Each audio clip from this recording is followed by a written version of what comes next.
What's up, everyone? Welcome to my corner of the internet. I'm your host, Ryan Kramer, and this is Crossover Commerce, presented by PingPong Payments, the leading global payments provider helping sellers keep more of their hard-earned money.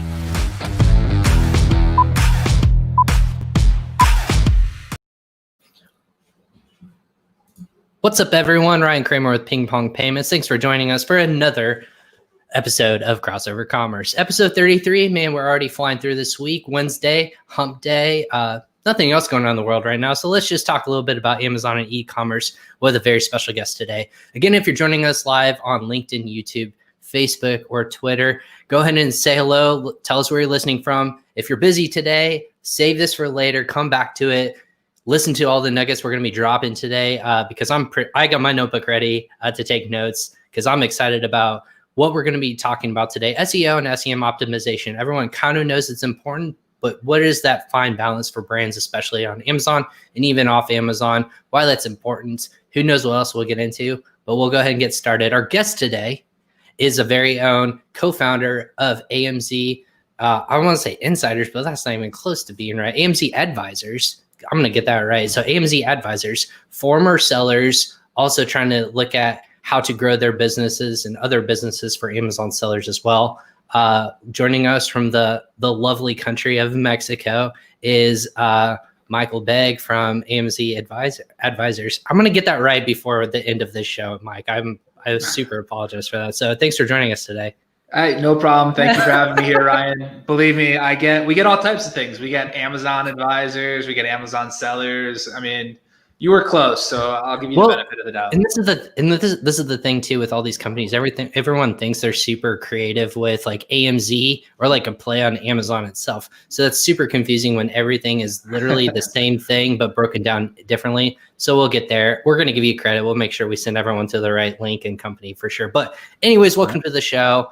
Again, thanks to everyone joining live on social media.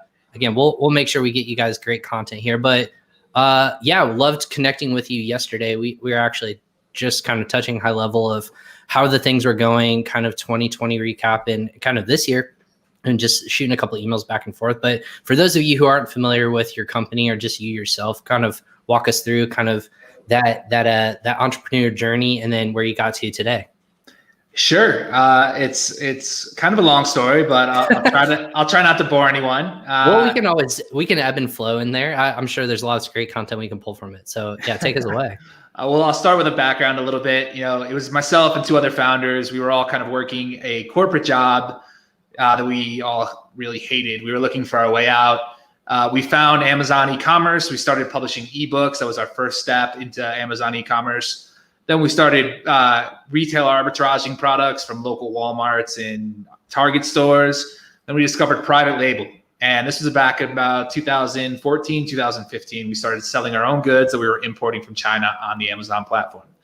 And what we realized is that we were competing with a lot of large multinational companies that were making billions of dollars a year, and we were kicking their asses on the Amazon platform. I'll try to watch my language. It's all good. We don't censor you here. This is all about emotion. Yeah, I know. I mean, this is what I feel. Anyway, started selling. We saw that they weren't selling as well as we thought they should be. So we actually started a service helping other brands to sell more on the Amazon platform. And that's how we got to AMZ Advisors today. We've been doing this for 6 years now, doing everything from SEO optimization for the Amazon platform to advertising management to higher level strategies to help companies and brands grow on the Amazon platform. And that's a little of my story and how I got here today. That's awesome. It's a very simplistic approach, but yeah, like just to fast forward 6 years, you guys you're crushing it as sellers, but also now just helping other sellers kind of kick butt online. But you guys aren't just on Amazon, right? You're doing more than just that. You're talking about brands, you're talking about global dominance, you're talking about helping people elevate just outside the Amazon ecosystem. Is that fair to say?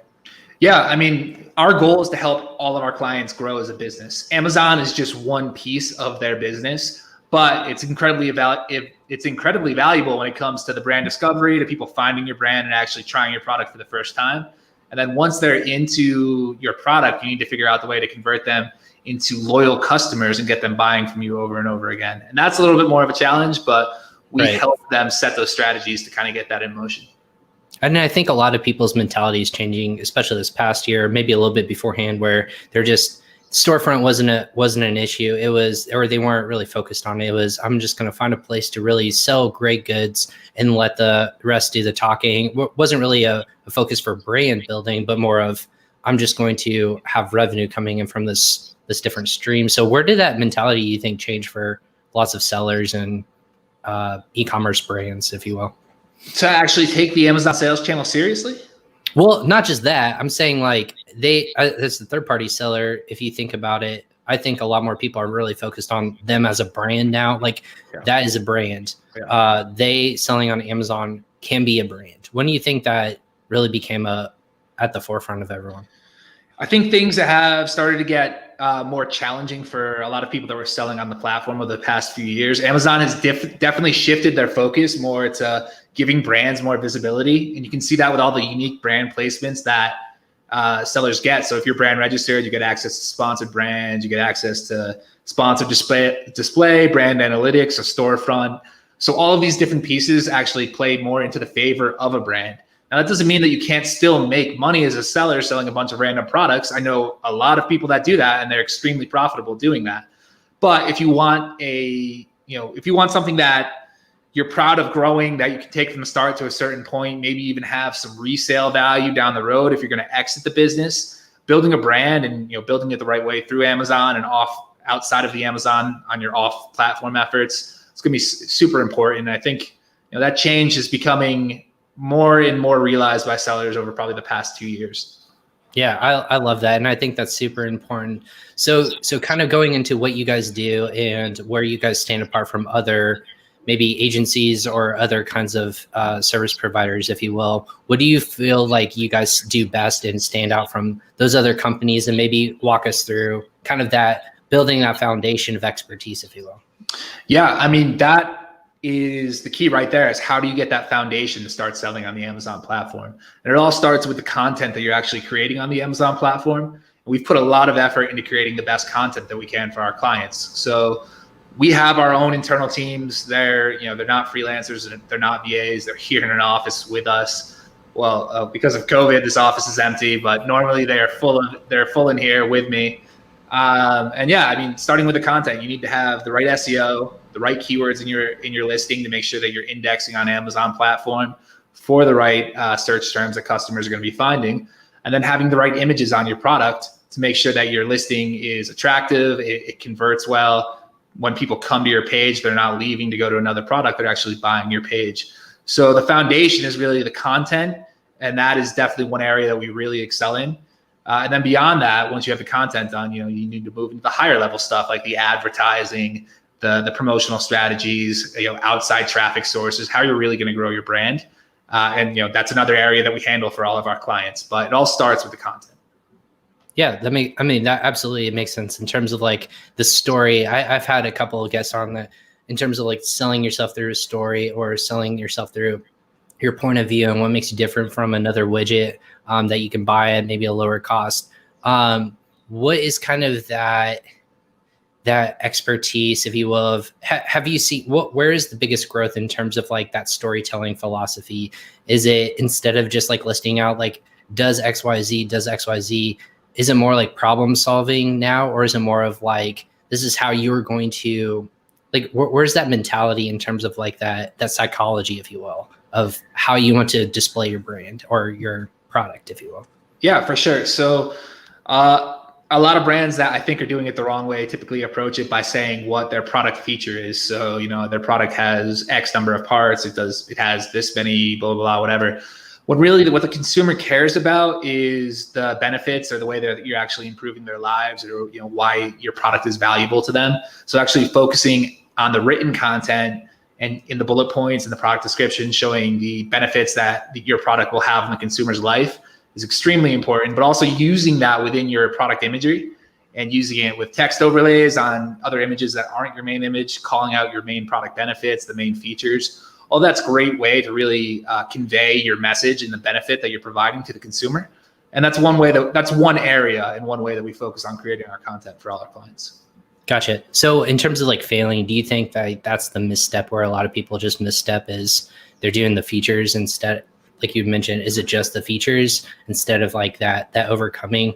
Where are you guys doing the education in there? Is it like, hey, this is what you're doing wrong and you're just as blunt as that? Or you're kind of like coaxing them like, hey, maybe we should pose it in a little bit nicer, more friendlier version, brand XYZ.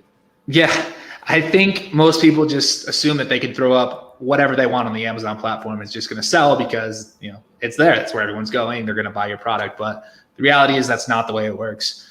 There's an entire concept within the Amazon platform of retail readiness. And with retail readiness is how you get the best advertising results. So the area where we see most of the clients or most companies that come to us failing right now is that they are, they just have their content, whatever it is up there. It's not even good quality. It's not good sales copy. It doesn't talk to the benefits the product brings to the consumer. And then they just start spending a bunch of money on advertising, and they're frustrated that their advertising is not getting them the results they want.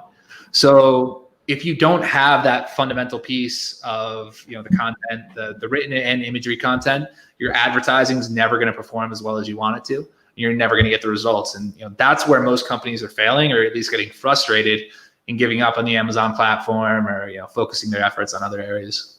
So is that what you mean by when you guys want to balance their optimization? That's what you guys are doing is, hey, you want to make sure that they're friendly, they're telling a story, they're fixing people's problems, but also making sure that down the road it's not just throwing it up and hey, we're brand XYZ, we can sell whatever we want. This is just another avenue. Is that what you mean by balance? Yeah. I mean, I think that's a one way to put it. I mean, if you don't have the foundations, the advertising is not going to perform. If you have, there are a lot of brands that get away with it, that do licensing, like Clorox is a brand, Burt's Bees is a brand. They are a brand that just license their product out to other people, or they license their brand name out to other people. And then, people slap it on whatever product they want. I mean, that works if you have the brand recognition.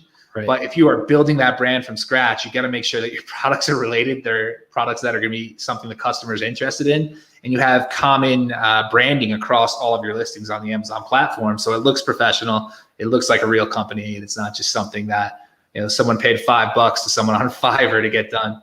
Exactly. So what's a success story that you can share with our audience? Like, obviously these are people, like the people who we're talking with, obviously if you're out there, if you're an Amazon seller, they're maybe looking at, hey, where do I start in this journey? I want to build out my storefront. I have maybe one or two products. I'm taking that next step, either branding in the United States or internationally, or just trying to grow that offline brand. What is a success story that maybe you can share to like give a couple examples? Sure. I think one good example is a client that we have right now.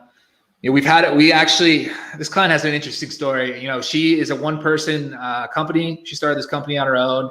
It was a child product. She built it because it was a product that her child needed. So there was a need for it that she had within her life, and she was actually able to, bring it to market and find other people that had the same issue and start selling it that way. She started working with us. She'd already been on the platform a little bit for a few years, I believe. But over that time, she'd only gotten to about $30,000 a month in revenue. She started working with us. We revamped all of the content on our listings, started creating new advertising strategies, implementing new campaigns. And because we have that foundation with the content, we started focusing on building more reviews for her. She was able to start growing faster on the platform, to the point where after the first year, she went from about $30,000 a month to about $90,000 a month. So she was pretty thrilled with what she had for a one-person operation. And it was actually funny because she thought she could do this on her own now, and she ended up leaving. So she left. Sales dropped back down to 50 because she wasn't managing her advertising correctly. And she came back to us. She's been with us for another year and a half now. And at this point, we've gotten her sales up to about $350,000 a month. Ooh, so there you go. Not too shabby, right? No, it's pretty good.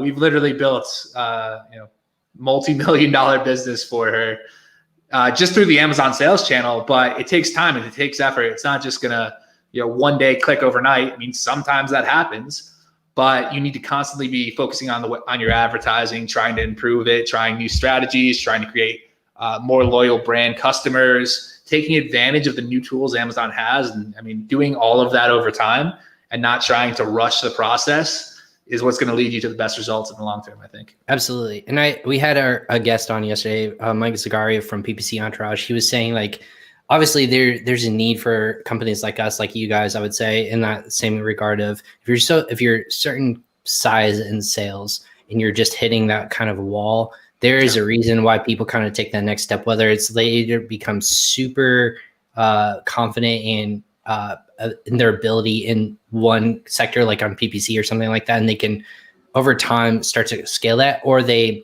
take those MWAs, those minimum wage jobs, if you will, or those activities, he calls them minimum wage activities, and outsource them to either a VA or an agency like you guys. And then that scalability, like you just shared, multi-million-dollar company from, what'd you say, $30,000 is what you're saying a month? So that's a crazy thing that obviously you took and filled those holes where this company was missing. And that's a super cool success story. Thanks for sharing with that.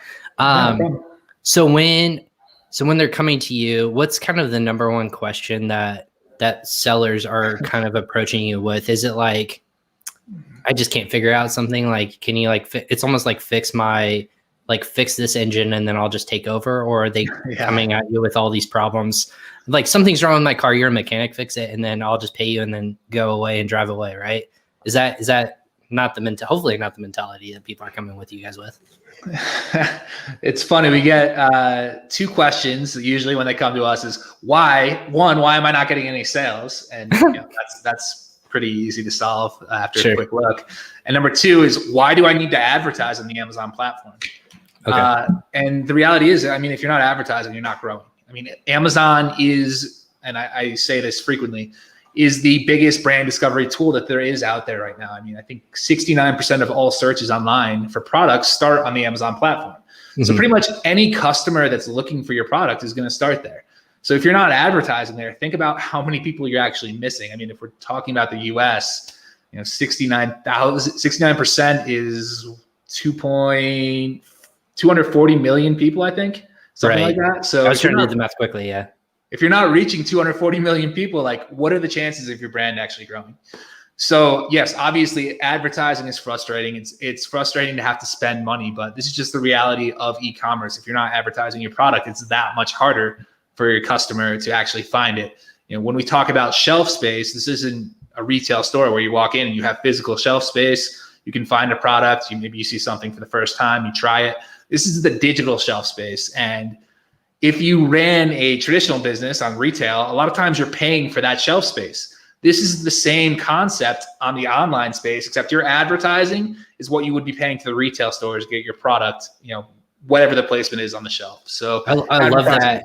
I love that kind of metaphor, if you will, like the whole, and I know you came from like a retail background, and that metaphor just makes a lot of sense to a lot of people who had to stock shelves, or just when you go to a grocery store, that's what a lot of people are fighting for, is just that capacity and in that square footage of what you have to work with. Those are your only options, whether you find it or you don't. Those are the only things that are available. And a lot of people just settle for what's there, or they just have to go somewhere else to find it. So if you're not selling in that space, like you said, they're not going to purchase, and there's no ability to do that. So I think, like, maybe back up a little bit in terms of like your background, you kind of alluded to earlier in my doing research.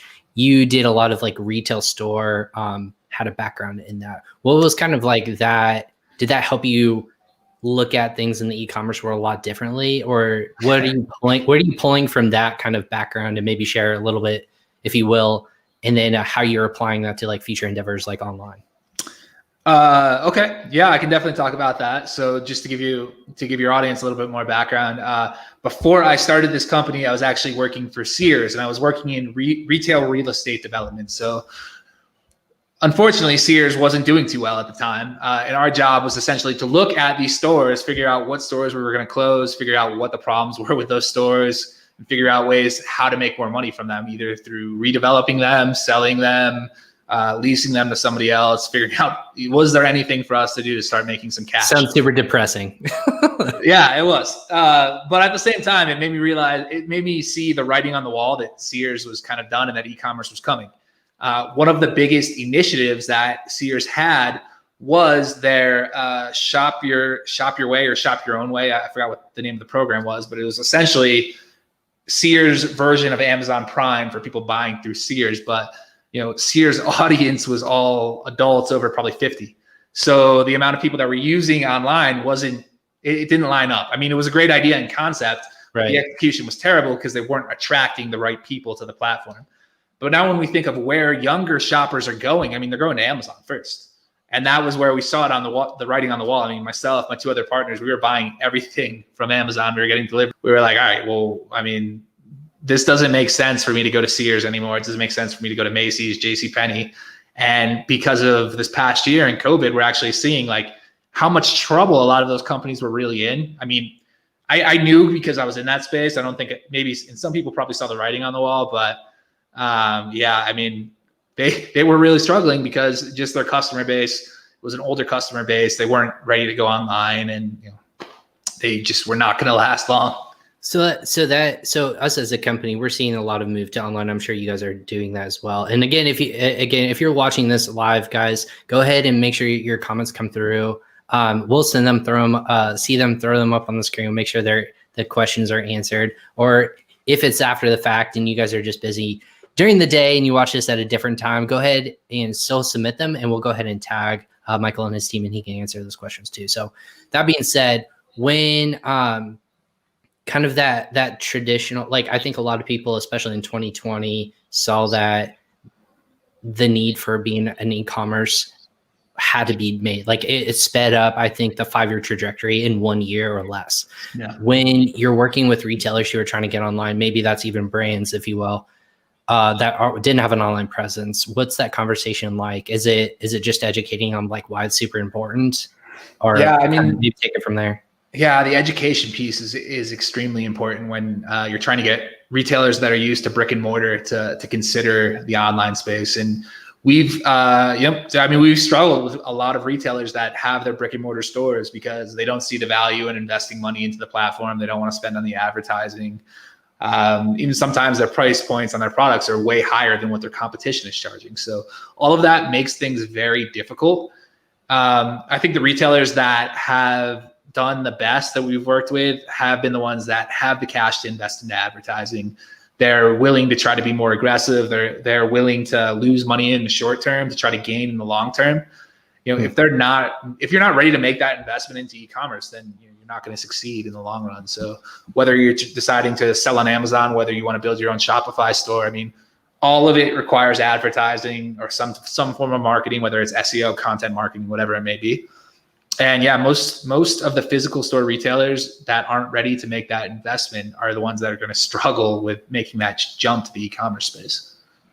Awesome. And all that makes sense to me. So I appreciate you sharing that for our audience who might be like kind of struggling with those kinds of concepts. And I think a lot of people also struggle with the question of, if I'm already like at the top of the list, or like I'm organically ranking on Google, or I'm at the top of the list, and you have to convince them to move over to that paid piece, and why should you continue to pay to protect your brand or make sure that you're in the top 3 listings if they're searching for you on Google or even on Amazon with all the different kind of ad spaces there. Now, why, like, what's that conversation? How are you convincing them that it's like, hey, I know you might think that this is like that kind of, you guys are protected and you're doing great. This is part of the piece, but like showing them the bigger picture of you might be missing out on all these other ones as well.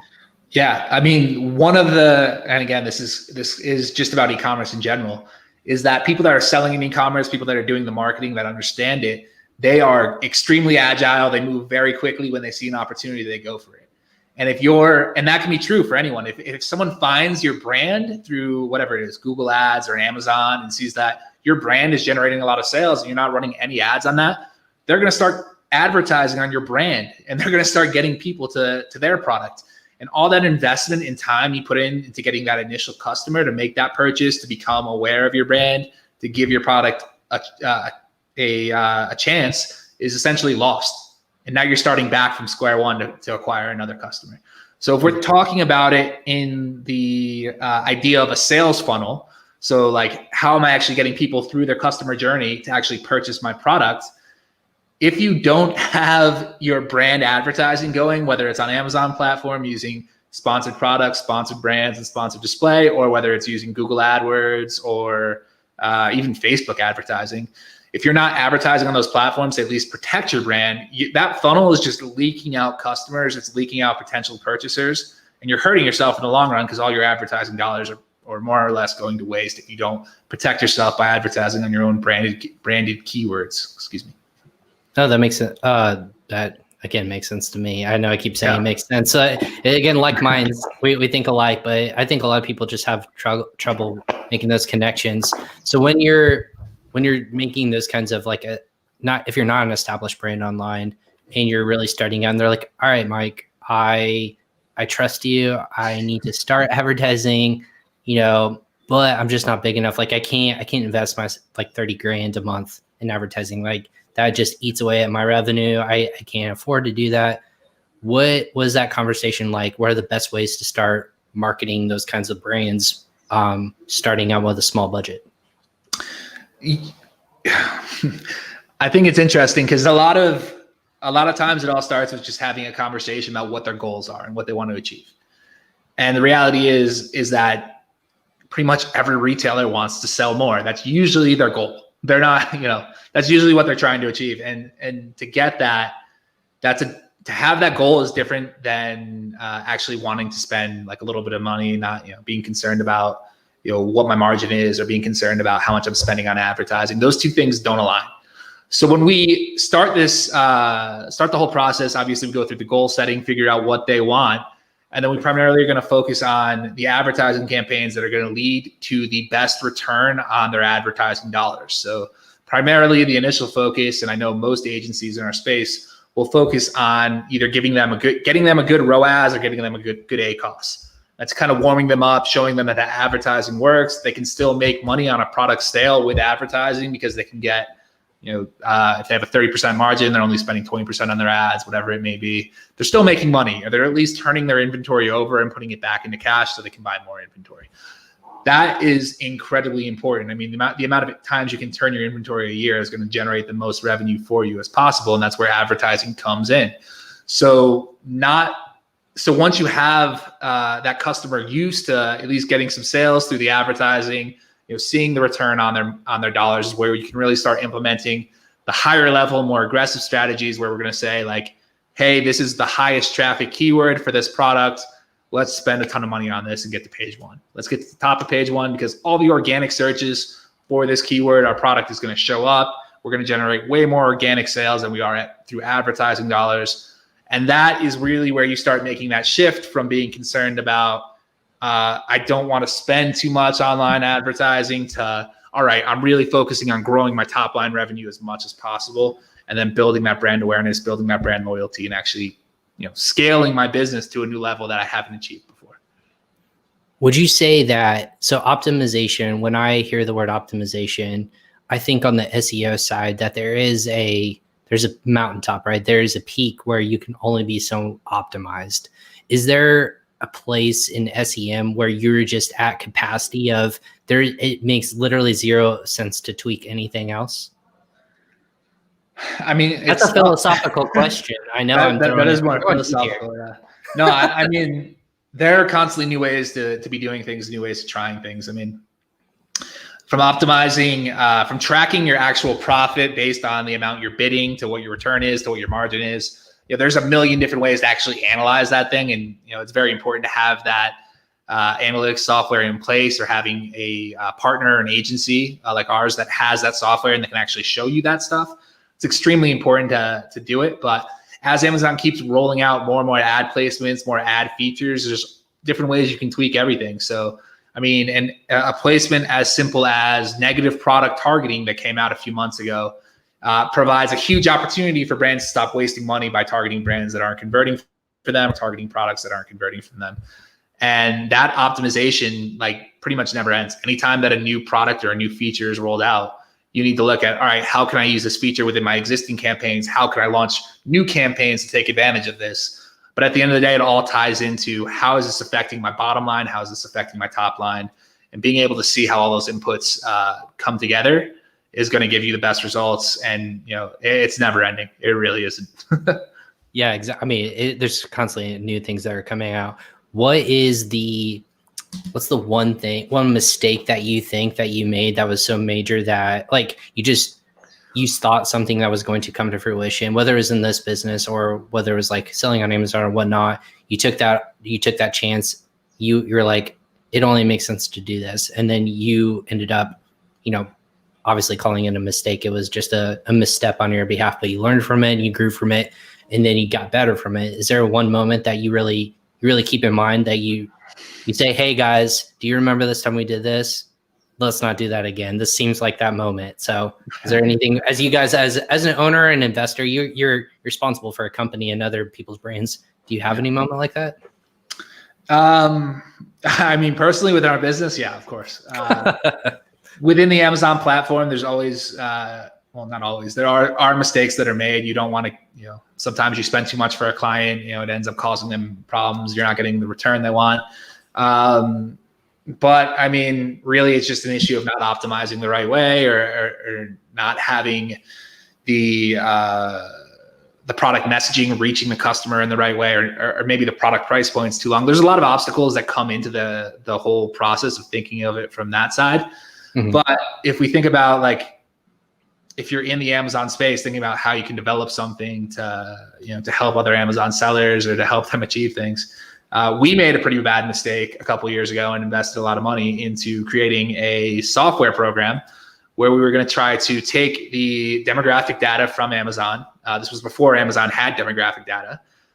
So we were taking our orders, looking at where they were coming from. We were looking at the orders by geography, by male, female, and then we were layering over other data sets to see income levels, education levels. And the goal was to use all of that to help improve off-platform advertising.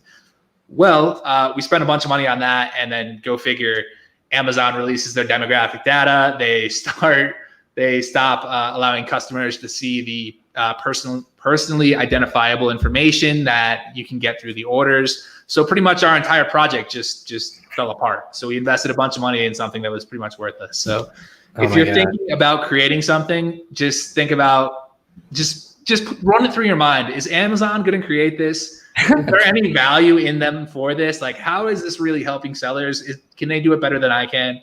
The answer is usually yes, they can do it better. So make sure that whatever you're thinking about building, developing actually provides a lot of value. So that brings me to an interesting thought. And I think that's the number one fear of every service provider. PingPong is a service provider. And they're like, wait a minute, what if Amazon all of a sudden just becomes an XYZ?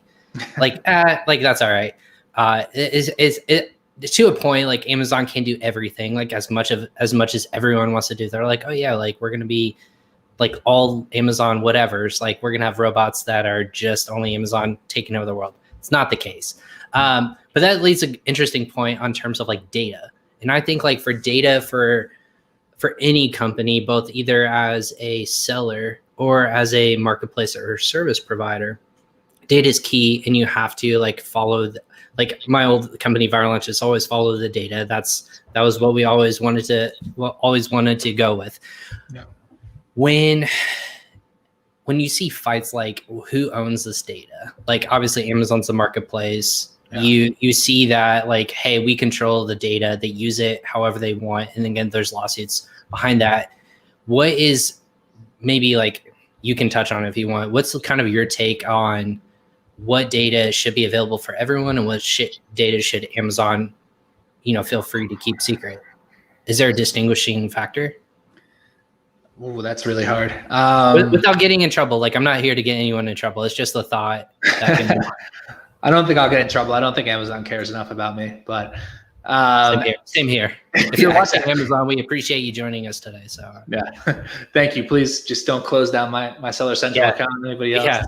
Anyway, no, when it comes to the actual sales numbers, I think that's very important data to a lot of sellers that are looking at researching the marketplace, trying to figure out what products they can launch. But at the same time, Amazon is using that data themselves to identify product opportunities. So yeah, I know that's one very contentious point, is Amazon using that sales data to figure out their own products, the own brands that they want to launch. The other piece of that is obviously the customer data. If you're building a brand, it's very frustrating in a sense that you don't get to see who your customers are other than through the basic demographic data. You don't know it's Susie Q from Ohio or whoever it is. That data is valuable to building a business, and that's why having a Shopify store or having a website outside of Amazon is extremely important. Again, if we go back to what we talked about in the beginning, Amazon is Amazon is a brand discovery tool. Mm-hmm. And once you get the customer to discover your brand, you need to figure out the way to get them to your website without breaking Amazon's terms of service. That's a challenge. It takes a lot of navigating. There's a lot of different ways to do it. I know a lot of people do it in a lot of different ways. But sometimes if you're there long enough, if your brand's everywhere, if you're doing enough advertising, if you're placing enough ads to the right people, organically people are just going to start finding your website as well. So it's a long game. Using Amazon to get the brand discovery, even though you don't get the customer data, is extremely important. And then figuring out ways to use the demographic data that they're providing you to actually get those customers to your website is super important. So that being said, I think there's a lot of people that learned in 2020 that Amazon has that authority to shut you down. You have no ability to, they have the ability to limit inventory levels. They have the ability to limit when you can send your goods. Like beginning of 2020 was just essential goods. And that really locked a lot of people out of, hey, I can't get my inventory into Amazon for Q2, Q3, Q4 for this year because they just weren't accepting it. When I'm assuming you as a company, are you driving home the importance of FBA, but also now taking those learnings of what happened, really hammering home more FBM or fulfilling on third party? What's kind of that learned, takeaway from you guys? I think there's a couple things. One of them is, we always recommend to all of our clients is that if they're setting up a listing on Amazon, to set up one FBA version and set up one FBM version, if they have the ability to fulfill the products themselves. Even if they don't have the ability, they can still use a 3PL provider, a third-party logistics service. And we recommend now, at least, we're recommending a lot of clients start setting up their own 3PL company to hold their inventory for them, to do their own fulfillment, whether they have they're doing fulfillment for Amazon or whether it's for other platforms. We think that's extremely important. But another way to approach this is that you can still advertise on Amazon using the Amazon DSP platform and drive customers to your website. So by using DSP, you can retarget people that have purchased from you on Amazon, and you can direct them to wherever you want. DSP has a higher investment level, and you can really only get access to it if you're working with an agency like ourselves or a lot of other companies that are out there. But by using the DSP advertising, you can actually, that's one way you can start getting those customers off of the Amazon platform and onto your own website or wherever you want to send them to purchase. And then, you got to make sure you can fulfill it. So you want to make sure you have a good 3PL partner that can get the products there on time, quickly, and not leave the customers getting frustrated with how long the shipping time is. Yeah, DSP is definitely something that I think a lot of people are super excited about, and we talked about it yesterday. And I think it's come up a lot in 2021 already. The fact that I think it's more the trend that you're going to try to see a lot of people, like you said, I think it's a $30,000 a month ad spend.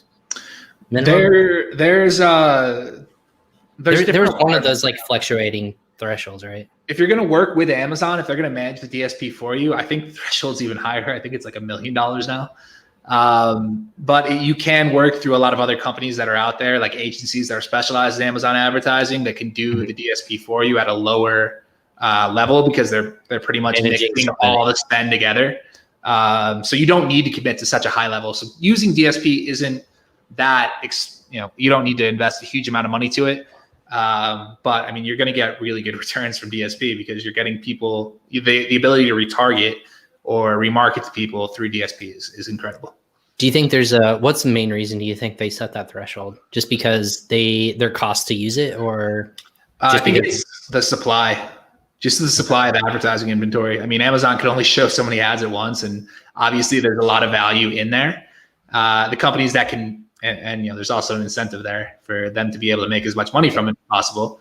So the companies that have the most money to invest in the platform, they want to make bigger purchases instead of selling, $1,000 to 30 people, for example. Let's sell $30,000 to one person. So I think that's got to be the mentality behind it. So when, with all those things that we learned in 2020, I'm sure you guys kind of like had to ebb and flow. What was the hardest thing for you as a company to have to overcome? It's just Apart from being able to like handshake people in person. Because I miss like meeting people are like, hey, what's up?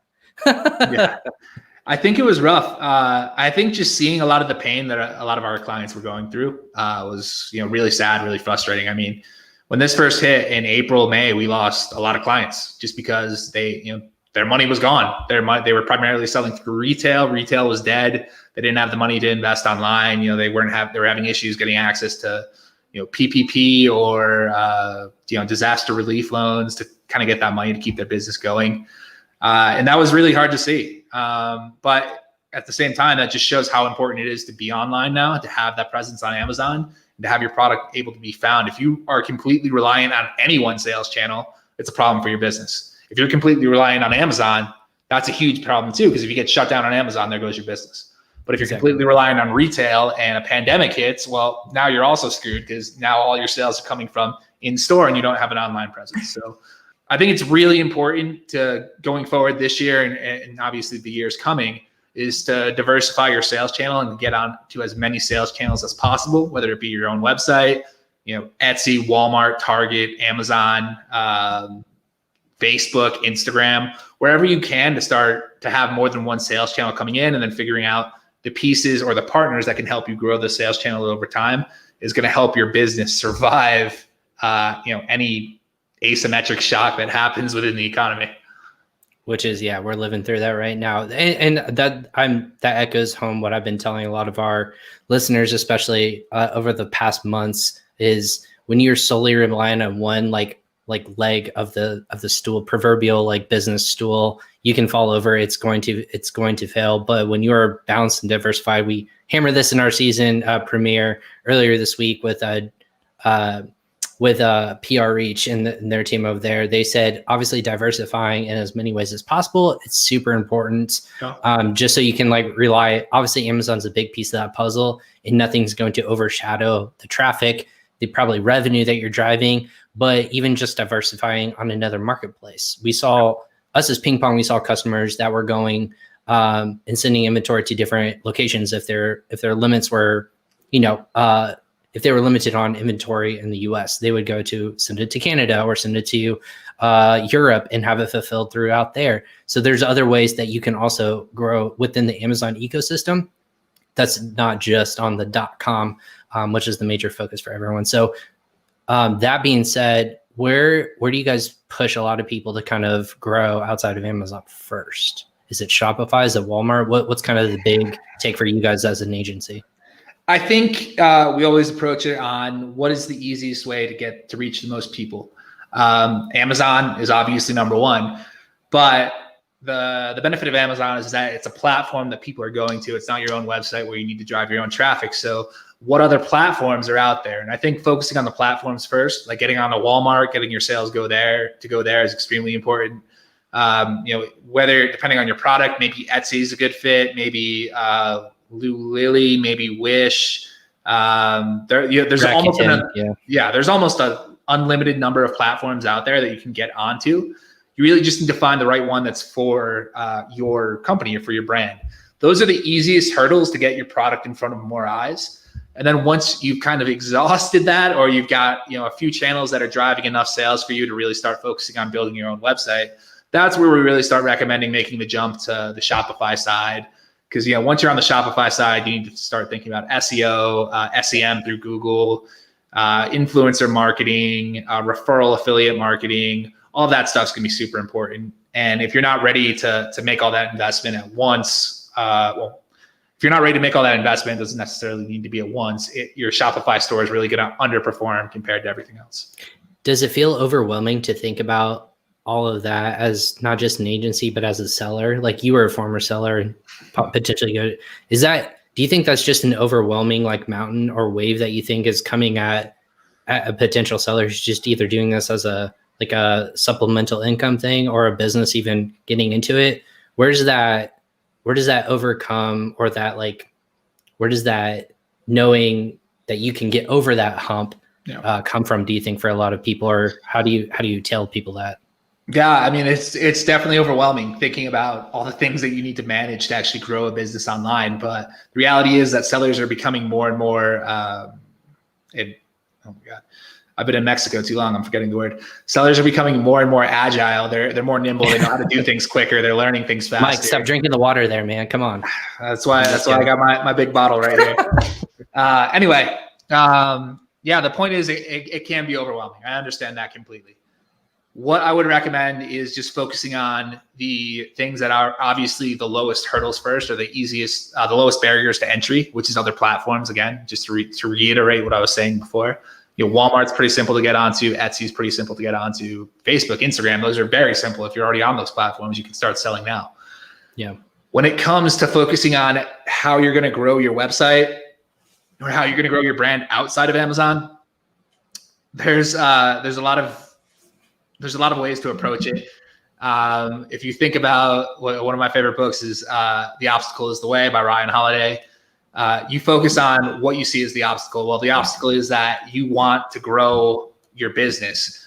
And now you start recognizing that there's other obstacles that are causing you to have to deal with that. So let's say the first obstacle you're going to face is that you need to get your SEO going. So avoiding the SEO isn't going to lead you to the results you want, or trying to find a way around it. This is the same thing we were talking about, doing the fundamentals of Amazon.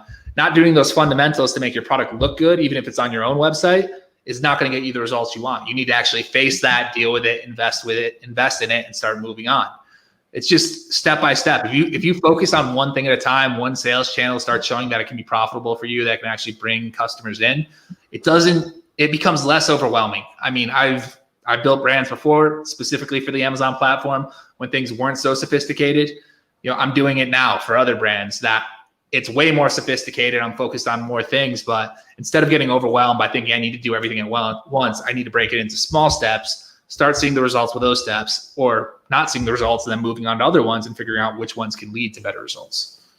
Love it. That's all great information. And I went off screen real quick to write down that book, because that's what I'm trying to do in 2021, is trying to consume more information. And that sounds like a good book if that's where you pulled all that information from. So I wrote it down real quick just so I don't forget it. So great tidbit of knowledge. While we're coming up on the top of the hour, I just had a couple other questions, because you're one of the first guests that we had located in Mexico. And maybe this is outside your scope, and it's not a bad thing. I actually was on a podcast yesterday with a buddy, Rob Stanley, over at Accrumi, and he asked me about the Mexican economy, and just where a lot of people might be, that might be a budding market for sellers to even look into.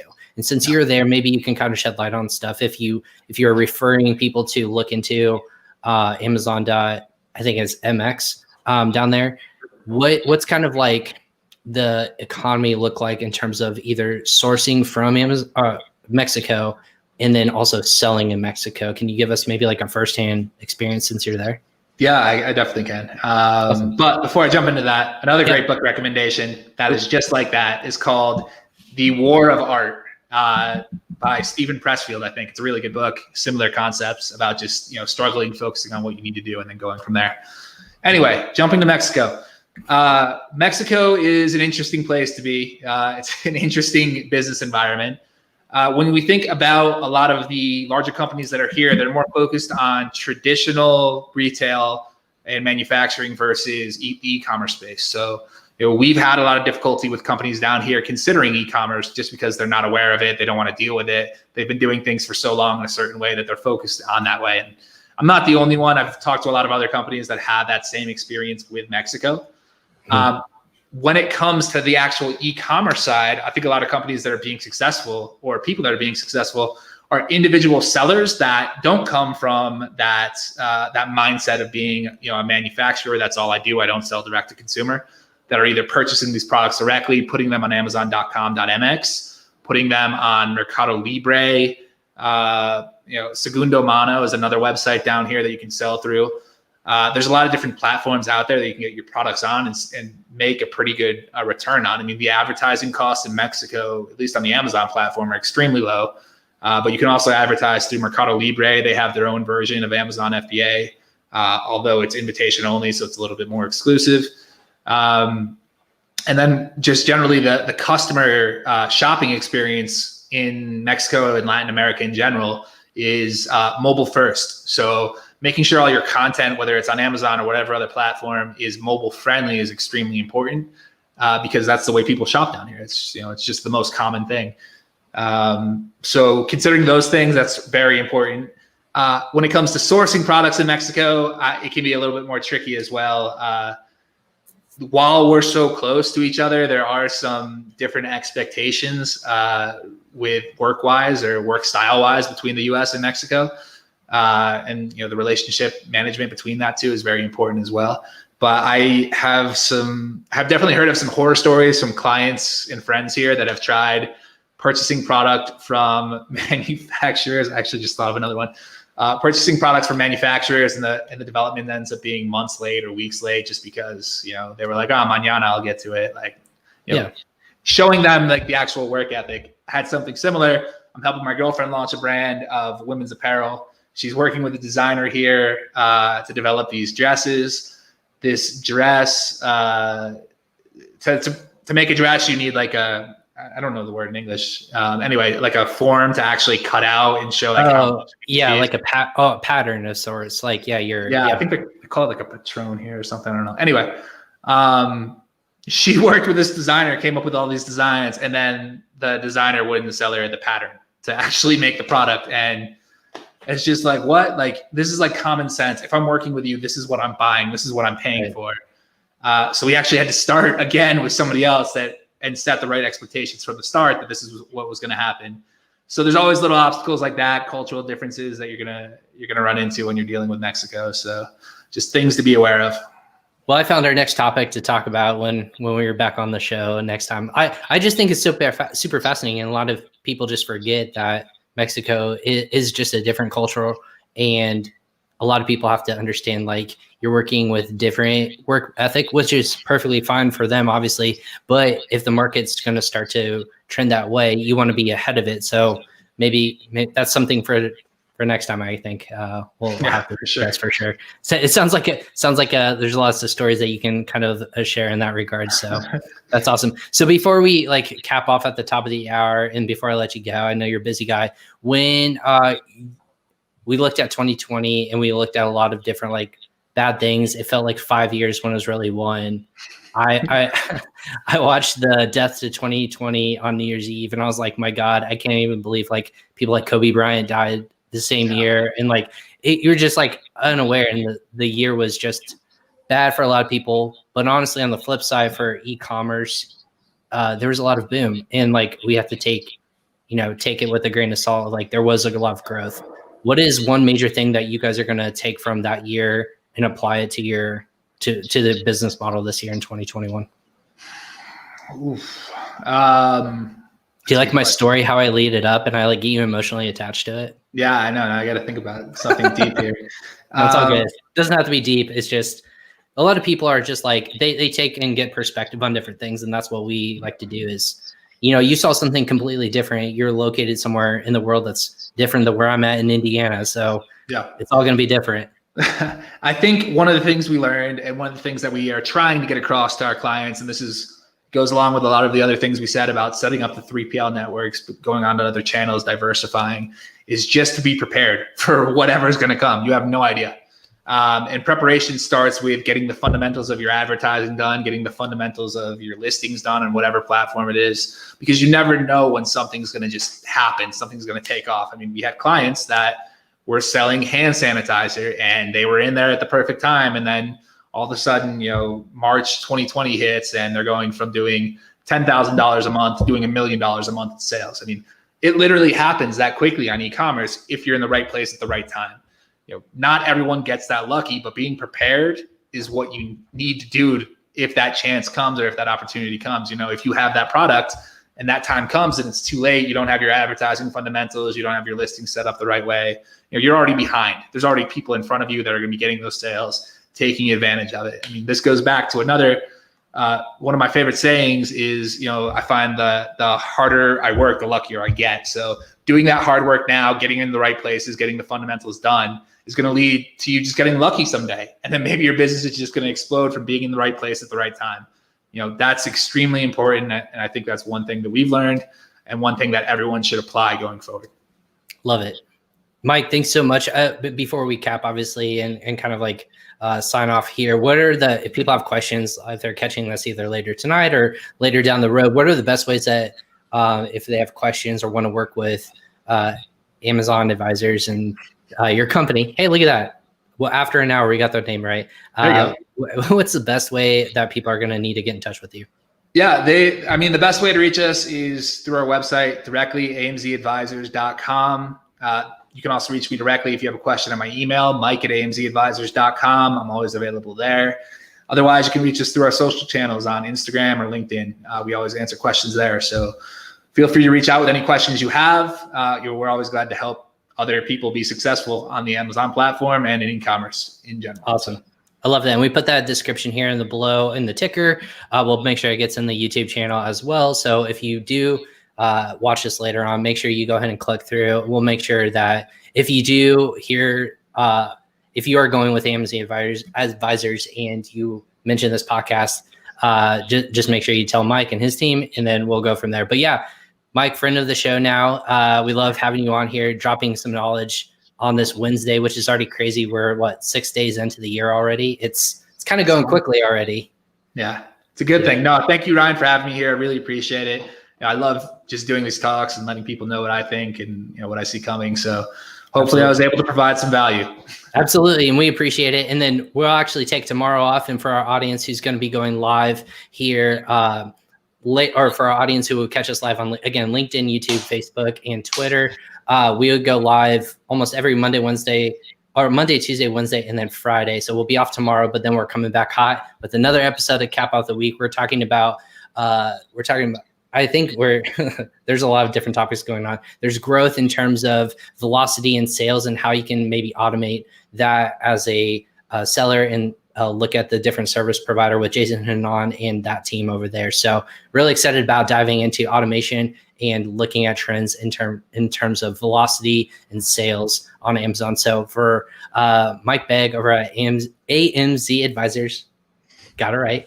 I'm Ryan Kramer with PingPong Payments, and this is Crossover Commerce. Thanks for joining us, everyone, and we'll catch you next episode.